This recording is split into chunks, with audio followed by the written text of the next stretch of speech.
Atmosfera festive e 28 nëntorit këtë vit është shoqëruar me nota trishtimi për komunitetin artistik, pas ndarjes së parakohshme nga jeta të këngëtarit Shpat Kasapi. Gjatë performancës së tij të fundit, Sinan Hoxha ka gjetur forcën për të bërë një homazh prekës për kolegun dhe mikun e tij të ngushtë. Në një fotografi të madhe të Shpatit të shfaqur në sfond të skenës, Sinani ndërpreu për pak çaste muzikën, për të kërkuar nga publiku 20 sekonda duartrokitje në nderim të tij. Në mbyllje të fjalës së tij, këngëtari bëri një lutje prekse, që përloti të pranishmit.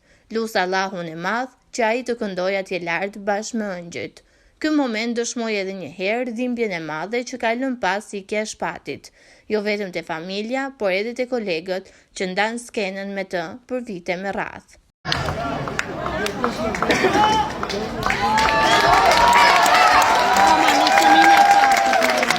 Në vërtet që kërë shumë falje, po ka qenë miku ngushtë i Joni, kështu që ju ndoshta nga ju se kupton, po kam 2 ditë se kjo qyri kur ndodhi nuk di se si do presonte, por gjithatë ai siç ishte natyrë e qeshur, vetëm qeshte non stop.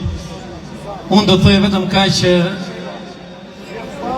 lusë Allahun e Madh që ai të këndojë atje lart bashkë me engjëjt. Faleminderit shumë.